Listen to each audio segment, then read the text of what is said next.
Hi, I'm Carol Radke. And I'm Jamie Kappas, and we're two gals homesteading. And this is the Homestead Podcast. We'd like to give a special thank you to picosupply.com for sponsoring our podcast. You are joining co-hosts Carol and Jamie of twogalshomesteading.com. Let them help you unleash the homesteader within. Let's start homesteading. Let's start now.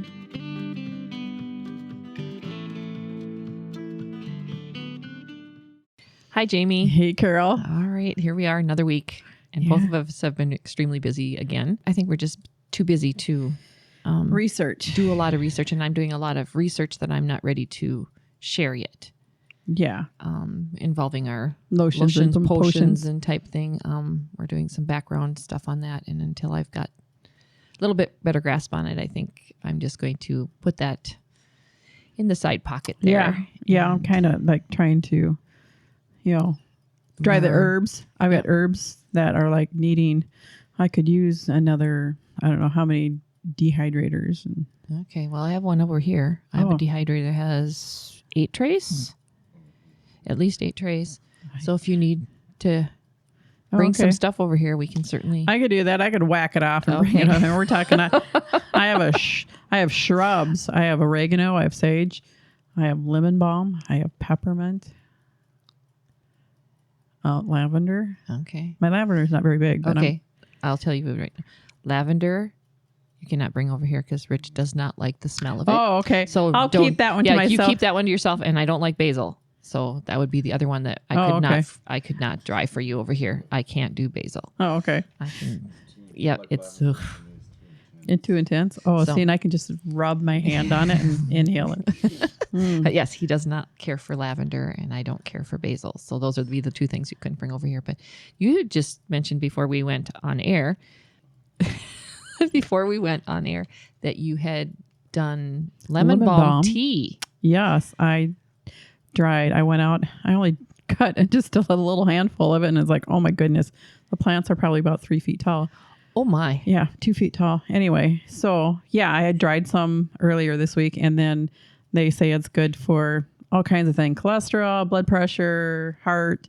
And so I thought, well, taste it. Sometimes that tea is like, ooh, but this was really good because it's in the mint family. Mm-hmm. And so it was kind of, lemony, minty-ish. Did you add honey or syrup or anything to it? No, I drank it straight. Drank it straight. Okay. I'm not a tea person, so. Yeah. No, I drink a lot of tea. And I drink dandelion tea, which takes a lot to drink. And I drink it plain. Okay. Is the dandelion tea, is that like bitter or? Yeah, it is bitter, especially if you steep it too long. Okay. And you steep what? The flowers or the? I think it's all of it because the dandelion tea, dandelion I bought, I did not. You didn't harvest it? I didn't harvest it. Okay. And so, but it's got everything in it. It looks like kind of dirt sometimes in the bottom of the cup. Oh, wow. So, okay. But yeah, that's supposed to be good for you. So we're drinking. You're trying it anyway. Yeah. Well, I've been doing it. I bet I've been doing it 4 or 5 months now. Okay. And stuff. It's supposed to be a diuretic. And so one of the pills that I take for my blood pressure is a diuretic, or it did take it was a diuretic. So this is what I'm substituting. Okay. Instead of a synthetic one. Do you know if it's working? I think it is. I can tell, like, if I don't drink it, my fingers and feet will swell a little bit. Oh, so okay. Yeah. Well, that's good to know that it actually seems to be helping you. Yeah. And, usually an hour or so after drinking it, it's like, oh, I have to go to the bathroom. Okay. So yeah, I feel like it is. All right. Haven't been to the doctor to know if any. I know you're kind of anti-doctor like me. Yeah. Don't want to go unless you absolutely have to. Well, and the biggest thing is the cost of it. Yeah, it is. It's just to walk in the door when you're looking at $200, you have to put a $250 deposit down just to talk to him. Yep. I'm like going, what if I don't like what he says? Or he just tells you what you already know. Yeah. That's what I don't care for. I'm like, okay, I already know that. Yeah. And I don't want to take another synthetic pill to help me in another way. Mm-hmm. So you've been relying on this book over here that you brought with you today. That and the last book of herbal remedies. That one I use a lot. And then my daughter had gifted me Rosemary Glad Stars and Medicinal Herbs, a beginner's guide. she had bought that for herself, and we all have good intentions and stuff, and so then she gifted it to me after I had got that one for Christmas, the other one for Christmas. So okay, yeah, I ordered the last book of herbal remedies because I keep bothering you. Can you look this up? Can you look up this? I keep sending you pictures, and I was like, oh, that's too much info. I can't get that one shot. I have to take multiple. So mine is coming, and it did have a couple of freebies that came with it too. Mine does too. It's in an email, and I was gonna say I haven't looked at them yet. So yeah, but because then I got a digital download of this. I don't know if I ever digitally downloaded it though. I just waited for the book. Yeah, I was gonna say I like books because I like to be able to page through them. I'm not so much of a digital person. So, but yeah, I noticed I was asking you about chicory because we have a paddock that the cows just got done grazing, and chicory is growing out there. I've got purple flowers just blooming out there. The cows don't eat it? They do not eat it. And I was reading that chicory only, I think it blooms for 1 or 2 days, and the flower is then gone. And it reseeds, but that pasture is almost purple out there.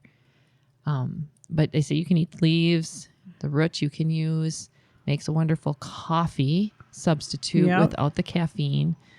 Yeah, I haven't looked up burdock, which we also have lots and lots of growing out here. Oh, every farm has burdock. Yeah.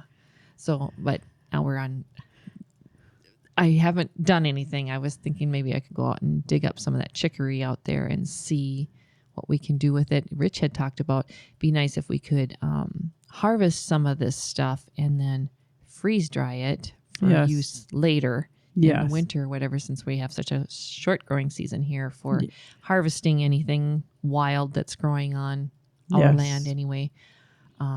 So I'm not sure. I'm not sure how to freeze dry it, if we need to grind it into a powder first, or I'm not sure, because a lot of this stuff has to do with the milky substance that comes out of the roots or the leaves. Wild lettuce is one. And so I'm not sure how those would freeze dry. Although I would think like wild lettuce, if you freeze dried it just like I did kale and those items. Yeah, and then grind it after. And then just grind it up into a powder. Right now I have wild lettuce sitting in vodka. Oh, okay. So you're going to make a tincture. I'm going to make a tincture, yeah. And I started that last night. Okay. And so we'll see how that goes, because that's supposed to work very similar to an We should have Bob try some of that next time we're out here. Okay. For his back. Okay. Well, it has to sit for... No, but weren't you saying that you could pick the wild lettuce right away and it was the milky? Yeah, the milky sap? Stuff. That sap is supposed to be where the medicine is. Okay. At least that's my understanding so far. I haven't gotten a whole lot of research done. I've been watching some videos and stuff on it and trying to figure it out. You can spend your whole day doing that. Oh, I know. I can go down that rabbit hole, and oh my goodness gracious. And mullein is the other thing that we've been messing around with out here. Yep. I picked a bunch of the flowers because they're blooming right now. The 2-year-old plants are blooming right now. And then I guess it's supposed to make a really good earache remedy. Oh, okay. Not that we have a lot of problems with earaches out here. No. So I just have a little handful of that, because I'm not sure that we would actually utilize it. So do you need to do an oil infusion, a vodka infusion? I haven't gotten that far yet, but I believe it's oil. Okay. Because you just put it into your ear. That would make sense. If I'm remembering correctly, I've looked up several herbs and I didn't take notes on anything, so I'm just kind of going off my memory. And let's see. The other thing I saw was Rich had asked me about mullein and smoking it, because a lot of people smoke it for asthma and COPD and things like that, which are things we don't deal with. Our daughter has asthma, but she doesn't live here anymore. And I doubt I could get her to smoke it. She thinks I'm a weirdo anyway. But I saw a video on YouTube, and they talked about rolling the leaves and making a smudge pack. Okay. And then using that and inhaling that instead of smoking it. All right. Just burning that. And I thought, well, that was interesting. Yeah, that would be maybe easier. Because, you know, of course, you know, we've been taught for many years, like smoking cigarettes is bad for you. Right. So then, you know, so I'm like, what's the difference between smoking a cigarette and then smoking Mullein? But, you know, cigarettes has tar and they clog your lungs, whereas Mullein, you're supposed to clean it out because it's even supposed to help smokers' lung. Yep. And so it's like, I know, and it just seems so wrong. Yes. Smudge. It's just what I saw. So I suppose I should explain what a smudge pack is. Yes. And well, what this lady did was I don't even remember who it was. I followed some link somewhere. It was a YouTube video anyway, and she took mullein leaves that were all about the same size, and she took older leaves. Okay. Not the young ones. She said the young ones for something else, but she said the older leaves. She put like 4 or 5 of them on top of each other and then rolled them up extreme. Well, she dried them first. Okay. And then she rolled them up, and then she made them pretty by taking embroidery floss and tying this roll. And then she said, and she hangs it so it dries some more. And then she burned it, and she was burning it. She lit it on fire, and it just kind of smoldered. Kind of like incense? Yeah. And she had some kind of a, what did she call it? It was like a shell that she had picked up at the ocean or something like that. And it makes ash. Yeah. So a cigarette or an ashtray or something. Yeah. And so she just burns that, and then you just inhale those vapors, and that's supposed to help with your whatever. I guess mullein is really kind of a respiratory type herb, and so that would help with the breathing and stuff. And I don't know what she was treating. I don't remember if she was treating a condition she had, or if she was just doing it because she had a common cold or whatever. But I thought that was very interesting because I have lots of plants, lots of mullein out here, lots of second year. May have to come out and take a day, afternoon, evening, and come out and just harvest. Yeah, Bring out you bags. Probably need to do it fairly soon because some of it is already dying. Yes. It's very dry out here, and I don't know if that has something to do with it. But the other thing I saw with mullein is that once you've harvested what you need and the plant dies, that you can actually take the stalk the second year, because it's a biennial? 2 year. So it doesn't bloom the first year. It blooms the second year. When it shoots that stalk up of blossoms and all of that dies, you can break that off and you can make yourself a torch, and you can burn that and use that as a torch to go on a hike or whatever. It burns like a torch. Oh, very interesting. Now, I don't know if you need to dip it in wax first or not, but I saw some little short video or whatever, and they say, well, then you can do this and you can just use it. We use it as torches to walk around at night on our farm doing whatever. It'd be sketchy right now with how dry it is. Yeah.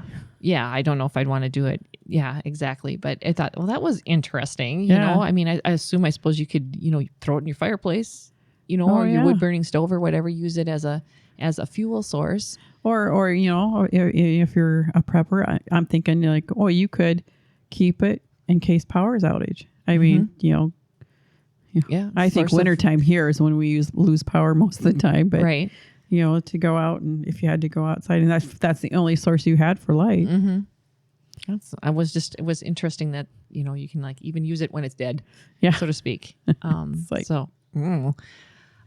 But anyway, what else do we want to talk about now that we talked about herbs that we weren't going to talk about? Well, I didn't say plantain. I don't think I talked about last week that my plantain spot in my yard.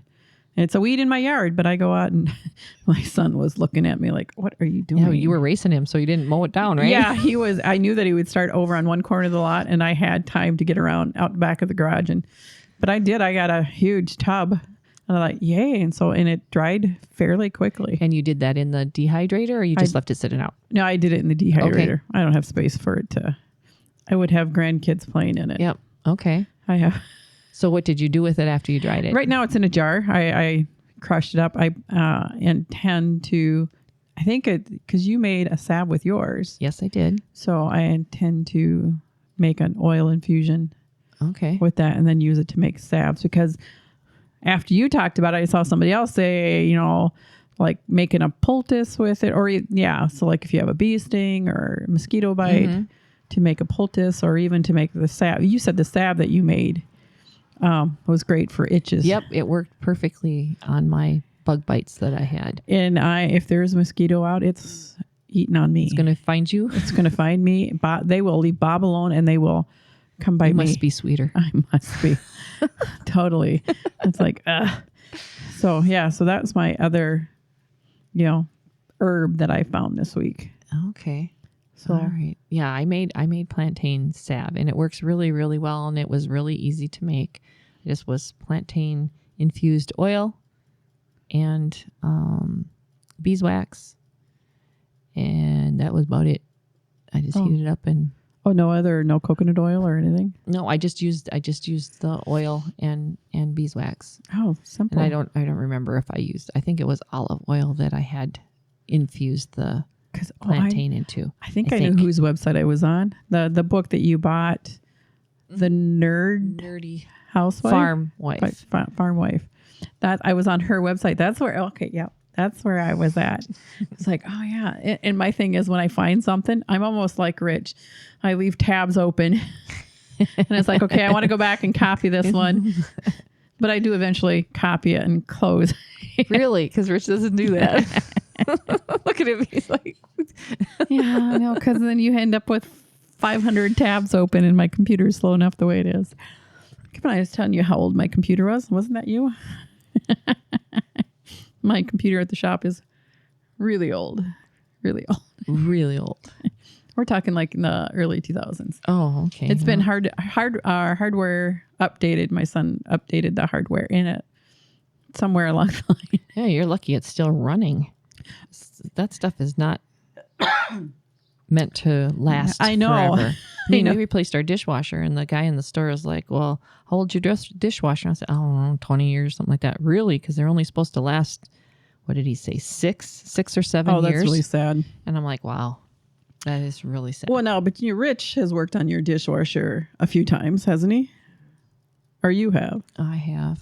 And stuff. And so like my dishwasher is 23 years old, but Bob has worked on it a few times. Yeah, we have replaced a couple parts on the old one, and it just got to the point where it just didn't work anymore. Yeah, well, it's getting to the point you can't get parts for them now. Yeah. And so that's like my refrigerator is 20 some years old. It's like you can't get parts for it anymore. So eventually you'll have to replace it. No, I'm too cheap. Can't do that.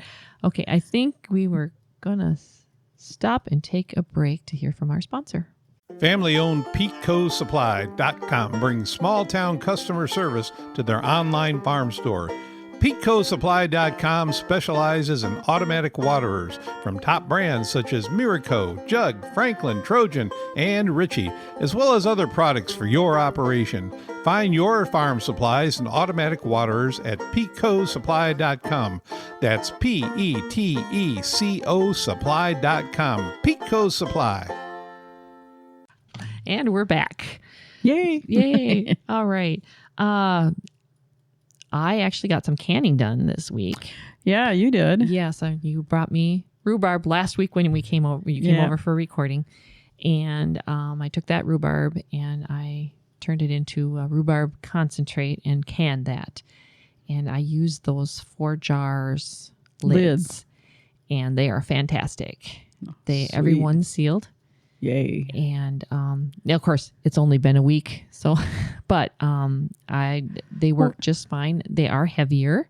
Are they metal-wise? Yes, they feel heavier. Okay. And you do have to, the instructions said to boil them. Unlike the new lids from, yes, you only warm them, but this one said to boil them because I think that softens it. That softens that rubber seal. And so I'm very happy with them. I should have tried to use them when I did some freeze drying. I freeze dried, let's see, what did I do? Cooked roast beef. Oh, okay. And I'd put those in the jars, and I just used the regular lids, not even thinking about trying to vacuum seal with the 4 jars. So the next batch of whatever goes in there, I'll probably try the 4 jars and see how they work with the vacuum seal. Okay. Because you haven't used any of yours for vacuum No, because sealing. I'm like, no, you need to can with them first. See, that's what I thought. We're just like, why didn't you put some on there? I'm like, oh, I guess I didn't even think of it. See, being cheap and like I am, frugal, I would think you need to can with it first so you use it. Because they say only new seals or new lids for canning. And then once you open that, then you can use it for vacuum. Yeah, that's the way my thinking too, is that I use those. Those are my recycled lids. Yes. And I don't throw a lid away until it looks really bad. Yep. Same here. It's starting to get rusty. It's like, ugh. Or it's got bent or whatever. Well, Sometimes I end up screwing it up a little bit when I remove it, especially if I've pressure canned something. Oh. But whatever. Normally I don't. So okay, is it proper? Probably not. But if you take the ring, not that you're storing them with the ring, but I have rings around my house, all the kitchen all the time. But if you take a ring, turn it upside down, and you can get it under the edge, so you're not getting just one spot, you're getting kind of two spots, and I can pull the lid up. That's a nice little trick. And stuff. And then I do have an opener that I bought off Amazon to open it so it doesn't, bend the lip. But my husband, his hands are so strong, he can take his two thumbs and push a lid off. Oh, wow. Yeah. No, not me. Be interesting to see if you can do that with the 4 jars lids. Oh. With the different rubber seal on there. Because I rhubarb strawberry jam is on my list of to do. And so I should make some sealants, leave it sit for a week. Okay, let me see if you can open this. That would be a good video. You're strong, man. Yeah. Yeah. Well, his hand strength is so. I'm sure with the line of work he's in. Because actually last January, he had tried to do something and couldn't, a customer came and couldn't get something open. And so Bob was trying to do it and he never did get it open, but he twisted on it so hard that he pulled the muscles on the top of his hand. Ow. And that took, every now and then it'll still hurt. But I'm like going, how strong do you have to be to pull the muscles in your hand? Wow. Yeah. So you were cleaning out your freezer, getting ready for chickens. Yes. We had chickens coming this week. Yes, we got chickens coming this week. So did you get your bananas out of there? You were talking about how many bananas. What did you do with them? I made 2 loaves of banana bread, but I still have lots of bananas. Okay. And so that's another thing to do this week. What else did I did defrost my beef heart. Oh, that's right. And I ground it. And then I had done lard. See, I was sitting and think, did I talk about this last week? So I rendered lard. I had 20 pounds of pork fat in my freezer. Defrosted that, ground it, and then rendered it. And so I took some of that lard, ground the beef heart, and it's very lean. You can see it. There's hardly any fat in it.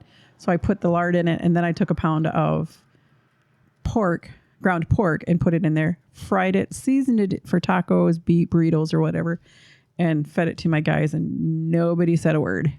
But I was the one going, I know it's in there, so it's like, okay, I got to take that first bite. Just, nah. And it, So how big do you think the heart was? How much do you think it weighed? I weighed it. Ground it was 4 pounds. 4 pounds. And then you had put some lard in there, and then 1 pound of pork. Yes. And you were able to make it work. Yeah. Interesting. If it didn't have seasoning stuff in it, it probably would have tasted, you could probably detect that it wasn't ground hamburger.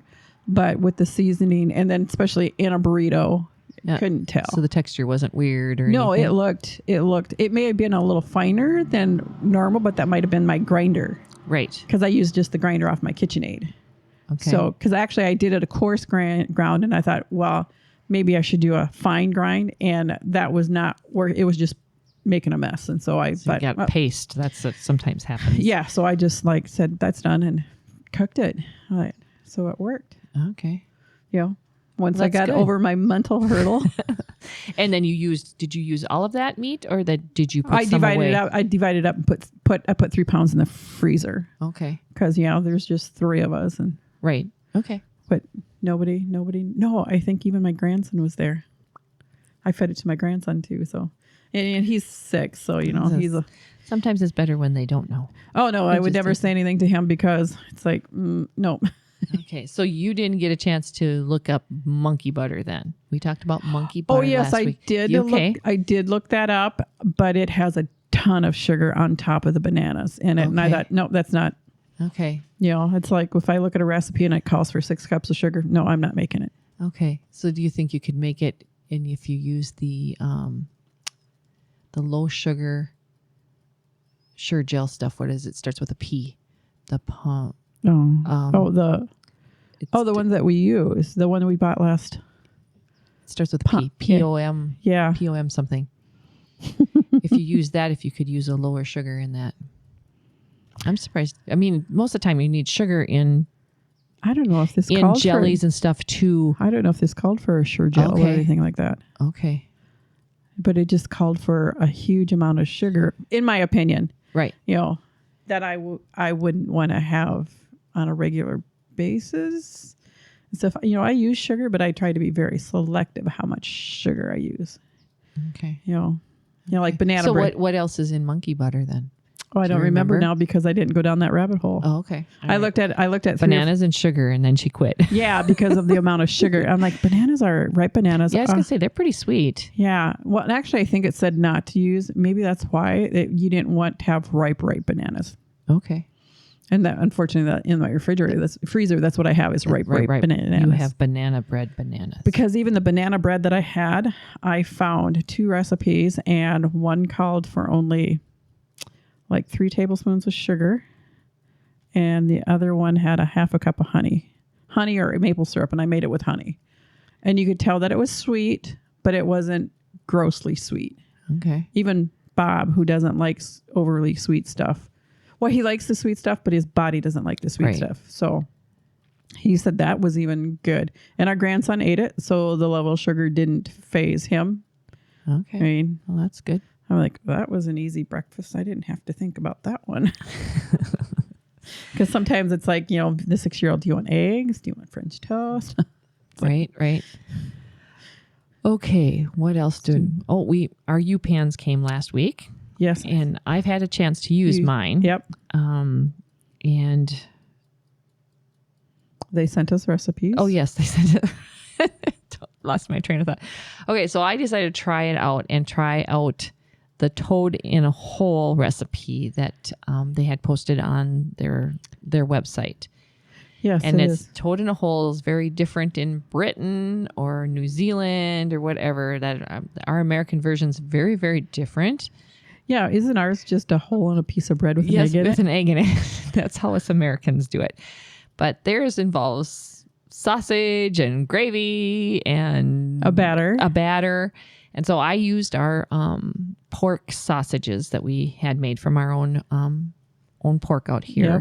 Of course, they're very small, so they didn't quite fit in the pan like a banger from.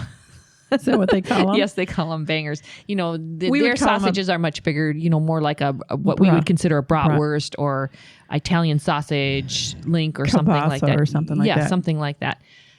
So I think I put 7 sausages in there, browned them, made the batter, poured the batter on, and then popped it in the oven. And all I did was season the batter. And the batter is simply eggs and flour. Milk. Yep, there was milk in there. And that was it. And I was like, boy, it feels like I'm making egg dumplings like my grandma did. No baking powder? No, there's no baking powder, no baking soda, nothing like that. And it just said flour, so I just used my all-purpose flour. Yeah.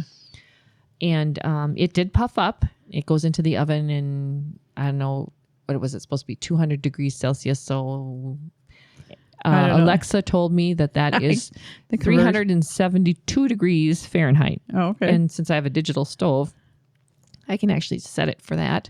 Yeah. But I don't know, for some reason my brain is like, it's got to go in 25 increments. increments. But anyway, so that's what I did. And it took about 20 minutes for it to cook. Oh. And I only put salt and pepper in there. That was the only seasoning I used. And it was a little boring for me. Yeah. And we didn't put gravy on it. And I see that in a lot of it, I see their onion gravy is what you're supposed to put on top. Maybe that's the key. I don't know. Yeah. See, now Bob's not a big cooked onion. Like how you would make a mushroom and Swiss, or you'd fry up mushrooms and onions and put on a steak. No, that would not be his, fried, so onion gravy. But you're putting it on eggs, which that is just not an American thing. No. For me, I like gravy. but I don't know if I could do that. But I think if you season the batter, Yeah.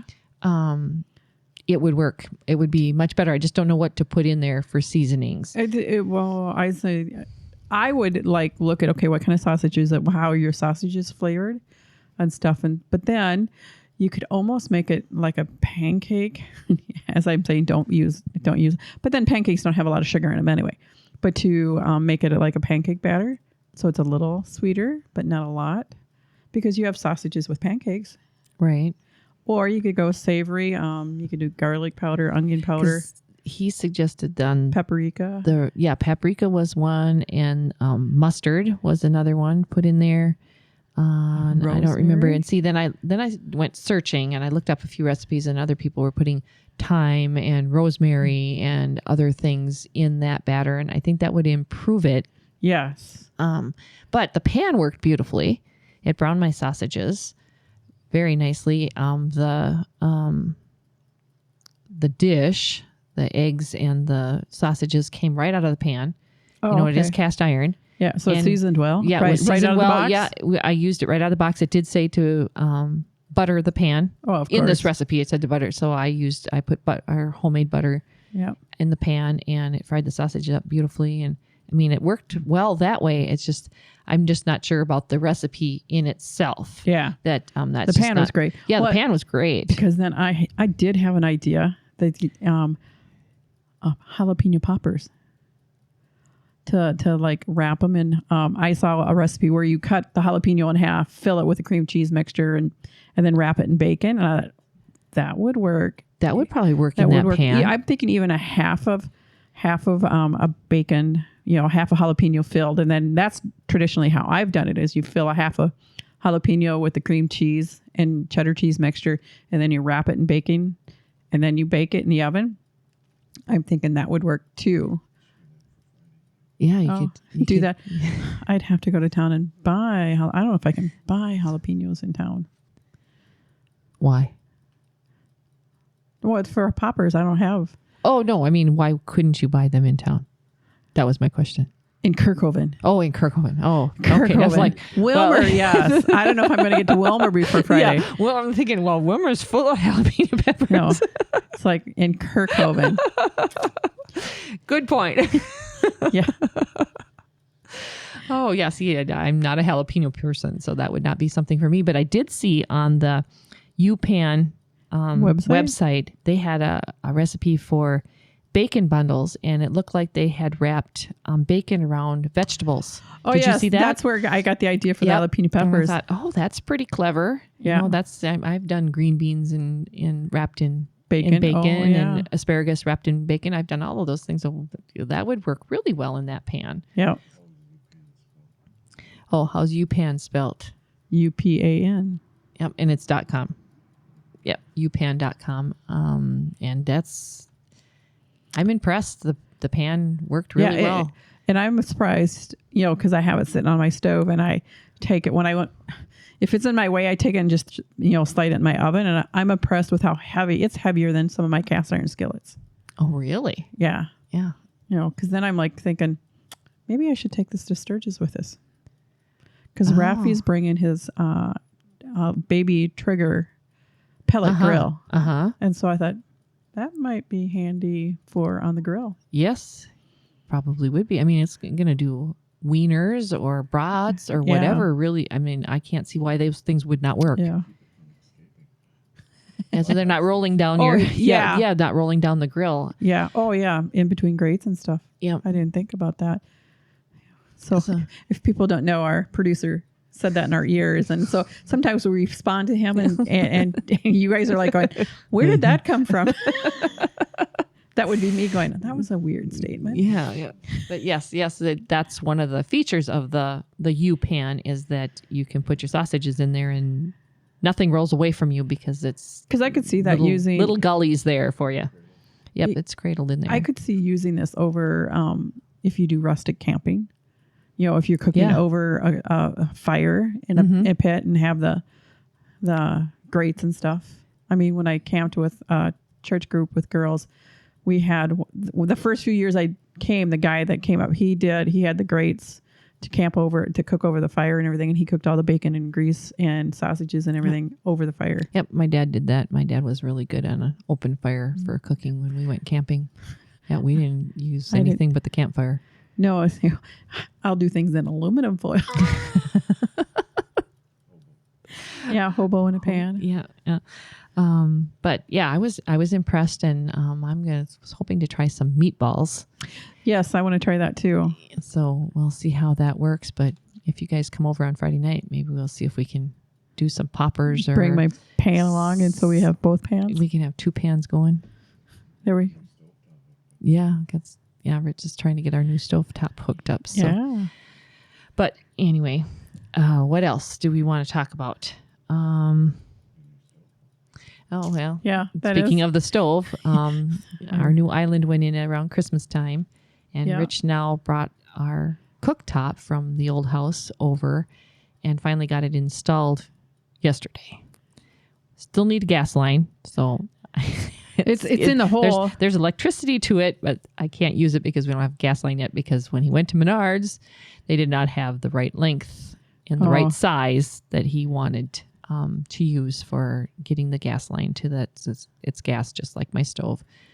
And so I'll have 2 stovetops. I have a cooktop and then a stove. You really an oven. can.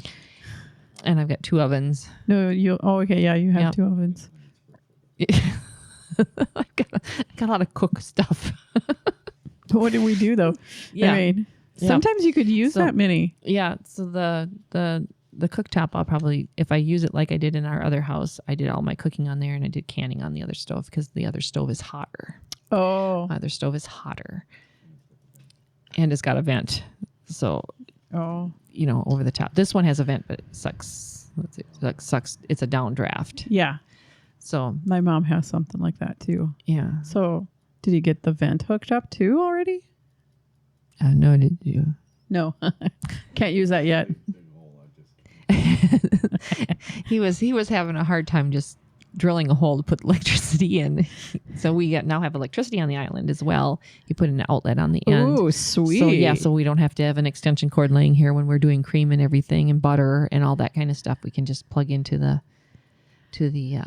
island, which is very, very nice. That will be really nice. Yes, so it makes it much handier for electricity anyway. Yeah. I'm one of those that catch the cord and drop something. Yeah. Yep. That we haven't dropped anything yet, but I've tripped on the cord enough times. Yeah. It's like well, Rich claims we're going to be able to do steaks in the wintertime. We're going to do steaks on a Friday night. He doesn't remember that I don't know how to cook a steak. That isn't tough. So I'm not sure that will happen. I'm getting better at it.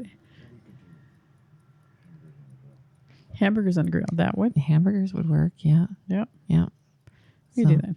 Well, so that's the big change in my kitchen. Let's see. Anything else going on? Well, at my house, I'm still working on doing drip irrigation. Oh, yes. We should talk about the garden a little bit. So my boxes, I have two weeks until I leave for Sturgis. It must be done before then. And so I'm just kind of, mentally, it's you can go to the hardware store, it's any like a house project. You can go, it's like, or Amazon. I'm looking on Amazon because I'm not burying any lines in the ground that I'd have to have blown out. Everything's on top of the soil. So I have 6 boxes. And so I have to figure out how to run a hose to all of them. Because I don't know if I could see my son moving it from box to box. Oh, okay. Every half hour. But then to configure a hose with drip lines off it, that's where I'm and how to. I bought some hose ends at Menards, but I'm not really strong at it. They're compression ones, so you just push them together and it's supposed to hold. I'm really not strong enough. Okay. And I suppose I could get my son or my husband to come out and do this, but I try not to infringe on their time too much, but I may. But then I was looking on Amazon, of course, it's Prime Days right now. Mm-hmm. And I'm like, these popped up and I'm like, oh, those are just 2 pieces that you screw, you like a fitting, you unscrew it and then you screw it tight. And I go, maybe I should get those. Maybe. And so that's where I'm at. But then slowly but surely the flower beds and stuff, I'm like, I've got the water and it works and I can run, but I still have plants that I need to run some drip line to from the supply line. Okay. And then I will have that all done. Okay. So then what happens this fall when you take this all down can you leave this in place? You can leave it in place. Okay. You need to open it because of our weather. We need to open it up. And then of course my husband has an air compressor. And so then we will just blow it out. But okay. Guess what? Somebody forgot to leave in the supply line. Was a place where you could easily take it apart and blow it out. Oh. So I will have to, that's for after sturges. Okay. I will put you don't have to worry about that right now. No, I don't have to worry about that until October really. So I will later find a coupler and cut it in. Because, it's an inline, all I need was an inline coupler and and that's where I'm going to get one of the screw ones so it's easy to take apart because right now I have hose clamps, like my elbows and stuff. I used a hose clamp because I use a screwdriver to tighten it and I could get it tight enough. Whereas a lot of times I see people use PEX clamps. I'm not strong enough to get a PEX clamp tight enough so it doesn't leak. Oh, okay. Because I was having it squirting everywhere. And I suppose it's still water in it. Yeah, but that not the way you wanted it. Yes. Yeah. So drip irrigation is not buy a kit. Everybody says, buy a kit. And I'm like, yeah, but the kit doesn't fit your configuration. As I say, that you're kind of doing it to your own specifications there. So, and it's like, and they say, and from what I've learned, you're never done. You may configure it and everything, but you're always replacing something. Something will plug, something will break. Yeah. And so it's like, figuring out, getting started, being overwhelmed by the mass area that you have to cover was the hardest part. Okay. And sometimes I can still get overwhelmed by how much I have left to do. And so it's like, okay, just go do a plant. I was just going to say, you just do an A plant. And then because I thought looking at all the 4 or 6 garden boxes, I was like, just go make a prototype, run it and see if it works. Yep. And so I'm hoping to do that. I should have done it last night. Actually, last night was cold. Yes, it was a little chilly. Rich was probably comfortable at the laundry, but I'm like, we shut windows. And I'm like going, I need a jacket. Like, I slept with blankets on last night, which is odd for July. Yeah. The weather has just been so odd. Yeah. Are you harvesting any vegetables from your garden yet? I just had somebody here today and she said she was getting green beans and cucumbers. No, not yet. They're big and stuff. I mean, I picked the garlic. I told you that last, picked the garlic and the garlic is like super ball, like a rubber. You said it was really. It's tiny. It's going to go in stock. I'm not even going to try to peel that stuff. Right. I'm just going to smack it and throw it in with live my beef stock. And then I've picked a couple onions that the tops had flopped over. Okay. But that was only 2 out of, I probably have, there's our timer. I probably have, 90 onions in my bed. I don't know. Or whatever, 9 times 12? Whatever that is. 108. Yeah. So I have a whole bed of onions. But I keep always like, okay, you need to do something before sturges. Yeah. Because I'm going, I did I tell you that I planted cabbage? I don't remember. And we talked about it, but I got to look and going, I really missed my window for starting seedlings.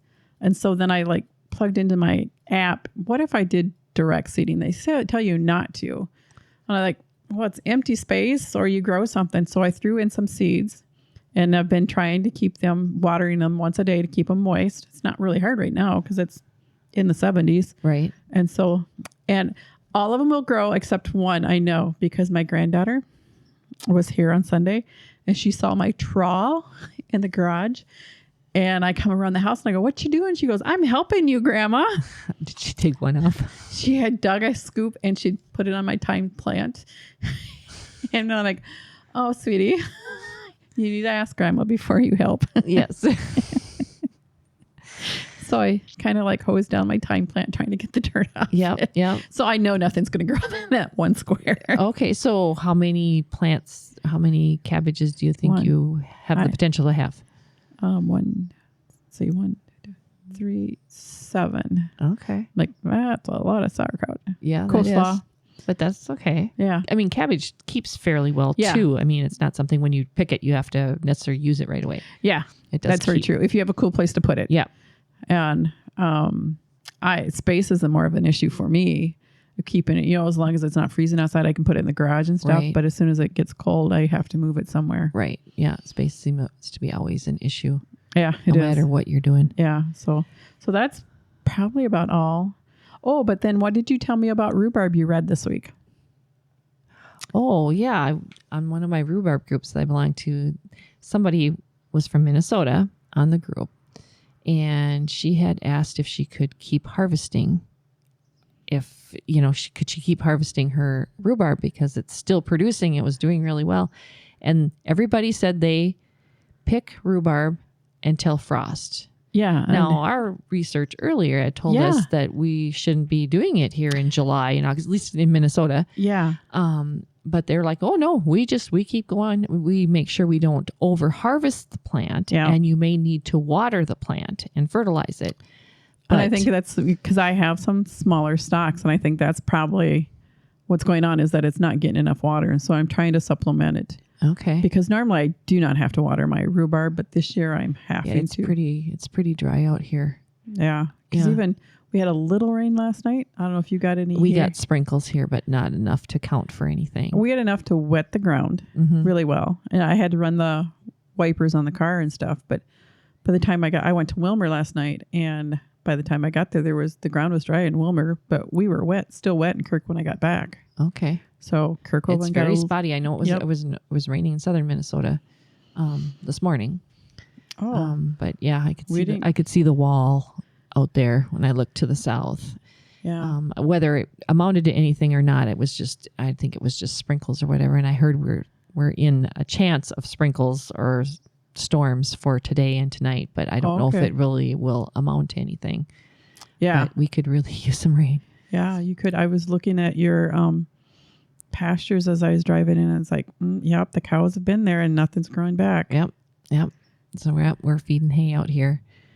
Yeah. So, but anyway, can't do anything about the weather, but complain, I guess. We'll talk about it. Yeah. Minnesota, we talk about the weather. Anything else that is probably all we've got at the moment. Yeah. And so I think that's about it. We'll see you next time. Thank you for listening to the Homestead Podcast's latest episode.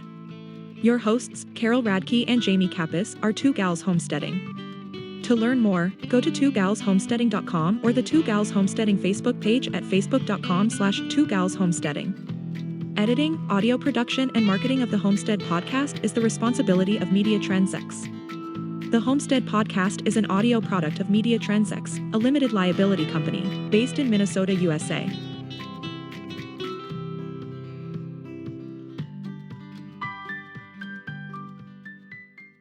So until next time. Put some kefir on it.